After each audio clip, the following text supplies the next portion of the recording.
मच्छीमारांना आजपासून पुढील 5 दिवस समुद्रात न जाण्याचा इशारा। वादळामुळे बंदरांना 21 ते 25 मे पर्यंत हवामान खात्याकडून सतर्कतेचा इशारा। वाशिम जिल्ह्यामध्ये पावसाची जोरदार हजेरी। मूग भुईमुगासह हळद पिकाचं मोठं नुकसान।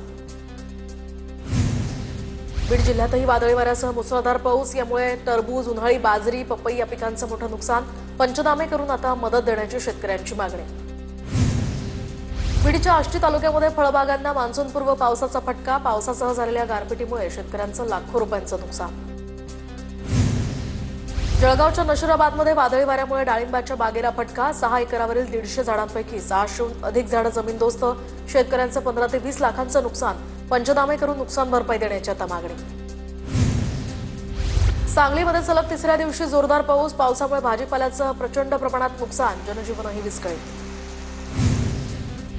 परभणीच्या जिंतूरमध्ये वादळी वाऱ्यासह झालेल्या पावसामुळे मोठं नुकसान। अनेक घरांवरचे पत्रे उडाल्यानं साहित्यांचंही मोठं नुकसान। पुण्याच्या भोर तालुक्यातल्या कासुर्डी गुंजन या मावळमध्ये जोरदार पाऊस। रस्त्याची उंची जास्त असल्यामुळे आणि पाणी निचरा करण्यासाठी व्यवस्था नसल्यानं नागरिकांच्या घरात शिरलं पाणी। नागरिकांमध्ये यामुळे संताप।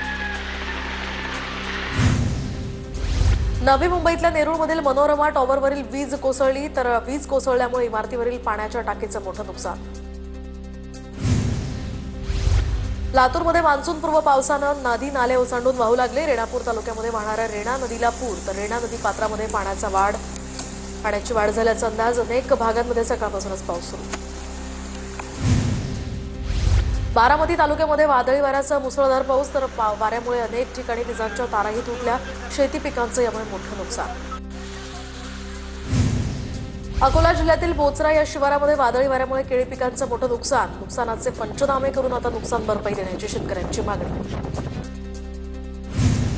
नाशिकच्या येवल्यामध्ये मान्सूनपूर्व पावसाचा कांदा उत्पादकांना मोठा फटका। शेतकऱ्यांचा साठवलेला कांदा भिजला।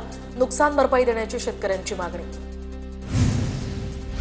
पुणे जिल्ह्यातील लोणावळ्यामध्ये मान्सूनपूर्व पावसाची जोरदार हजेरी। लोणावळ्यामध्ये 24 तासात 66 मिलीमीटर पावसाची नोंद। परभणीच्या खातगावमध्ये शेतकऱ्याच्या घरावर वीज कोसळली। सुदैवानं कुठलीही जीवितहानी नाही, मात्र सर्व साहित्य जळून खाक। रायगड जिल्ह्यामध्ये मुसळधार पाऊस। मुसळधार पावसामुळे घरासह शेती पिकांचं मोठं नुकसान, तर विजेचे पोल कोसळल्यामुळे वीज पुरवठा सुद्धा खंडित। नागपूरच्या भिवापूर तालुक्यातल्या चिखलापारा, महालगाव, मांडवा, वांजरा या गावामध्ये वादळी वाऱ्यासह जोरदार पाऊस। वादळी वाऱ्यानं अनेक घरांचं मोठं नुकसान, तर झाडंही उन्मळून पडली आहेत।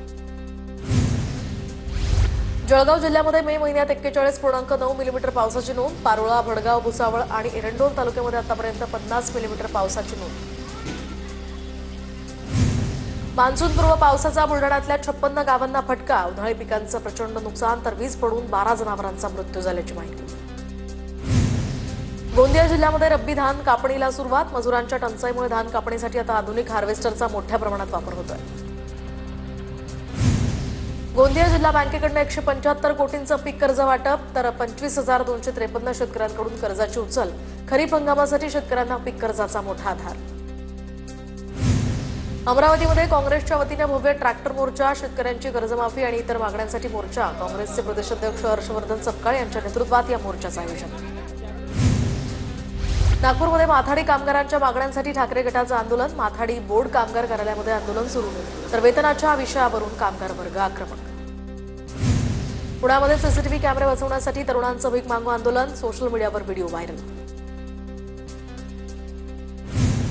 नवी मुंबईतील खारघरमध्ये शेअर मार्केटमध्ये नफ्याचं आमिष दाखवून 1,10,00,000ची फसवणूक। सायबर पोलिसात गुन्हा दाखल।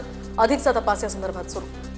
नागपुरात ड्रग्ज तस्करांविरोधात आता पोलिसांची कारवाई सुरू। गुन्हे शाखेच्या पथकाकडनं 5,42,000 किमतीचा ड्रग्ज साठा जप्त। 2 जण या प्रकरणी ताब्यात। यवतमाळमधील जळीत हत्याकांडाचा उलगडा झाला, तर मृतक शिक्षकाची मुख्याध्यापिका पत्नीच मारेकरी निघाली। मृतदेहाची विल्हेवाट लावण्यासाठी मदत करणारे 3 विधी संघर्षित बालकही ताब्यात।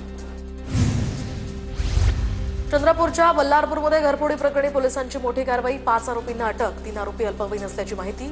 WCL अधिकाऱ्याच्या घरी चाकूचा धाक दाखवून लूट केल्याचा प्रकार। बीडच्या केज शहरातील साईनगर भागामध्ये घरफोडी, तर 5,25,000चा ऐवज लंपास। तक्रारही दाखल। पोलिसांकडून आता शोध सुरू। अमरावतीमध्ये कृषी विभागाकडनं 2.5 लाखांचे बियाणे जप्त। अंजनगाव सुरजी जाणूनमधून कृषी पथकाची ही कारवाई 174 बियाण्यांचे पाकिट जप्त खरीप हंगामाच्या तोंडावर कृषी विभाग आता ऍक्शन मोडवर